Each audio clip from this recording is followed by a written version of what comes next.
Fake atrocity ಕೇಸ್ಗೆ ಮನನೊಂದು ಆತ್ಮಹತ್ಯೆಗೆ ಶರಣಾಗಿದ್ದಾರೆ ವ್ಯಕ್ತಿಯೊಬ್ಬರು. ಕಾಡುಗುಡಿ ಚನ್ನಸಂದ್ರ ನಿವಾಸಿ ಪಾಪಣ್ಣ ವಿಷ ಸೇವಿಸಿ ಸೂಸೈಡ್ ಅನ್ನ ಮಾಡಿಕೊಂಡಿದ್ದಾರೆ.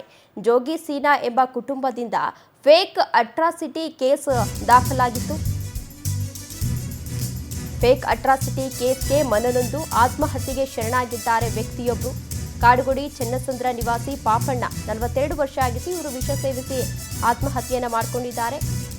ಜೋಗಿ ಸೀನಾ ಎಂಬ ಕುಟುಂಬದಿಂದ ಫೇಕ್ ಅಟ್ರಾಸಿಟಿ ಕೇಸ್ ಆರೋಪ ಕೇಳಿ ಬಂದಿತ್ತು. ವಿಡಿಯೋ ಮಾಡಿ ಆತ್ಮಹತ್ಯೆ ವಿಚಾರವನ್ನು ತಿಳಿಸಿ ವಿಷ ಸೇವಿಸಿದ್ದಾರೆ ಪಾಪಣ್ಣ.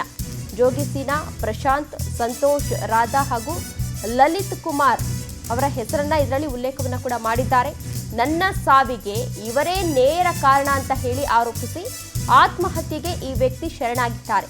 ವಿಡಿಯೋವನ್ನ ಆಧರಿಸಿ ಕಾಡುಗೋಡಿ ಪೊಲೀಸರಿಂದ ಈಗಾಗಲೇ ಆರೋಪಿಗಳನ್ನ ವಶಕ್ಕೆ ಪಡೆಯಲಾಗಿದೆ. ವಿಚಾರಣೆಯನ್ನ ಕೂಡ ನಡೆಸ್ತಾ ಇದ್ದಾರೆ. ಒಂದು ಅಟ್ರಾಸಿಟಿ ಕೇಸ್ ಅಂದ್ರೆ ಏನು ಅಂತ ಅಂದ್ರೆ ಈ ಪರಿಶಿಷ್ಟ ಜಾತಿ ಹಾಗೂ ಪರಿಶಿಷ್ಟ ಪಂಗಡದವರು ಏನಿರ್ತಾರೆ ಅವರನ್ನ ಒಂದು ಜಾತಿ ನಿಂದನೆ ಮಾಡೋದಿರಬಹುದು, ಅವರ ವಿರುದ್ಧ ಬೆದರಿಕೆಯನ್ನ ಹಾಕೋದಿರಬಹುದು.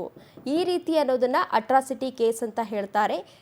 ಇವರು ಅಟ್ರಾಸಿಟಿ ಕೇಸನ್ನ ದಾಖಲಿಸಿದ್ರು. ಹಾಗಾಗಿ ಈ ವ್ಯಕ್ತಿ ಇದು ಸುಳ್ಳು, ನಾನು ಯಾವುದೇ ರೀತಿ ಬೆದರಿಕೆಯನ್ನ ಹಾಕಿಲ್ಲ, ಜಾತಿ ನಿಂದನೆಯನ್ನ ಮಾಡಿಲ್ಲ ಅಂತ ಹೇಳಿ ವಿಡಿಯೋವನ್ನ ಮಾಡಿ ಆತ್ಮಹತ್ಯೆಯನ್ನ ಮಾಡ್ಕೊಂಡಿದ್ದಾರೆ. ಜೋಗಿ ಸೀನಾ ಅವರು, ಸ್ವಾಮಿ ಇವತ್ತು ನನ್ನ ಜೀವನ ಅಂತ್ಯ ಸ್ವಾಮಿ.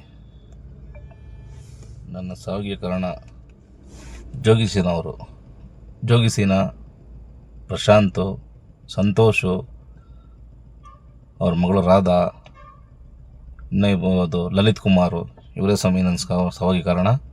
ಇವ್ರು ಫುಲ್ ಕುಟುಂಬ ಸ್ವಾಮಿ. ಇವ್ರು ಫುಲ್ ಕುಟುಂಬ ಕೊಡ್ತಾರೆ, ಹಿಂಸೆ ಅಂತ ತಗೊಳ್ತಾರೆ ಸ್ವಾಮಿ.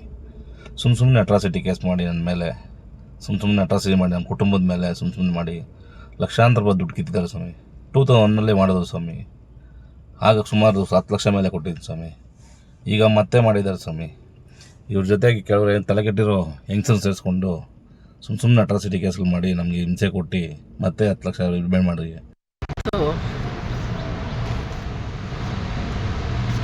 ನನ್ನ ಅಣ್ಣ ಪಾಪಣ್ಣ ಅಂತ ಹೆಸರು, ಪಾಪ ರಮೇಶ್ ಅಂತ.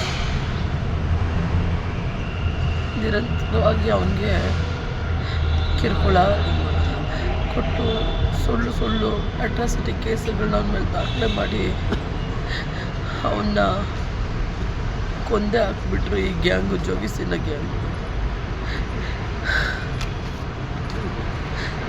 ಎಷ್ಟು ನ್ಯಾಯ ನೀತಿ ಅಂತ